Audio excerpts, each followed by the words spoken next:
Opinion between loyalty and liberty. What Shashi Tharoor reveals about Congress' future. Shashi Tharoor, the articulate Congress MP from Thiruvananthapuram, remains a paradoxical figure within the Indian National Congress, a party he has bolstered with his global stature as a former UN diplomat and consistent electoral success, yet frequently finds himself at odds with its leadership. His role in India's diplomatic response to the India-Pakistan conflict in May 2025 has exposed deep-seated tensions. The government, led by Prime Minister Narendra Modi, selected Tharoor to head an all-party delegation to the UK and 4 other global capitals to present India's stance on terrorism from Pakistan, overriding Congress nominations. The party had submitted a list of 4 leaders: Anand Sharma, Gaurav Gogoi, Syed Nasir Hussain, and Amrinder Singh Rajawaring. But only Sharma was included as a member in one delegation, with the others sidelined. This move, while capitalizing on Tharoor's diplomatic finesse, triggered discontent within Congress, highlighting its struggle to balance individual prominence with collective loyalty. Senior leader Jairam Ramesh, without naming Tharoor, remarked, Congress main hona or Congress ka hona main zamin azman ka antar hai. There is a difference between being in the Congress and of the Congress, critiquing actions seen as too aligned with the government's narrative. Tharoor's conundrum navigating personal conviction amid party expectations reveals 4 critical fault lines: the lack of internal democracy, the Gandhi family's unchallenged authority, Mallikarjun Kharge's limitations as president, and Congress' inconsistent support for national diplomacy when it conflicts with partisan goals. These fissures, amplified by Tharoor's high-profile role, underscore Congress' broader challenge to redefine its identity in a dynamic political landscape. Tharoor's real mistake not betrayal, but nuance. Shashi Tharoor's mistake isn't betrayal, it's his refusal to play by the unwritten rules of today's hyperpolarized politics. In an era where party loyalty often demands unthinking opposition, Tharoor has chosen national interest and policy nuance over blind partisanship. His support for progressive initiatives of the Modi government, be it praising India's G20 presidency, backing cultural diplomacy, or welcoming infrastructure development, has been seen as apostasy within sections of the Congress. This independent streak has come at a cost. Tharoor, once projected as a thinking statesman within the Congress, finds himself increasingly sidelined, denied leadership roles, overlooked for major responsibilities, and gently nudged out of the party's inner circle. His bid for Congress presidency was welcomed by the public but treated coldly by party loyalists who view any deviation from the anti-Modi script as disloyalty. But Tharoor's approach is not about supporting Modi, it's about supporting India when it does something right. In a healthier political ecosystem, such nuance would be celebrated. In today's Congress, it's punished.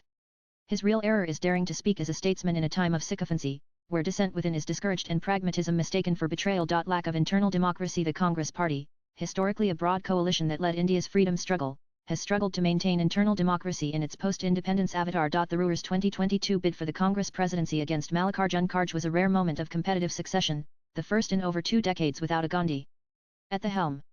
Despite a 96% voter turnout and Tharoor securing a respectable 1,072 votes, 11.42% against Kharge's 7,897, the process was marred by allegations of irregularities, particularly in Uttar Pradesh, where Tharoor's team flagged serious malpractices. The election, while symbolically significant, underscored the party's resistance to genuine reform. Tharoor's campaign, which emphasized change over continuity, resonated with a section of delegates, yet the party's organizational structure, dominated by loyalists appointed by the High Command, ensured Kharge's victory. The absence of published electoral rolls for the 9,000 Pradesh Congress committee members further fueled skepticism about the election's fairness.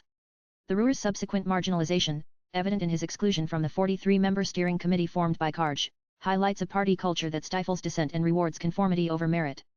This lack of internal democracy not only alienates leaders like Tharoor but also hampers Congress' ability to evolve as a dynamic opposition force. Gandhi family as the final voice. The Gandhi family's grip on Congress remains the defining feature of its internal politics.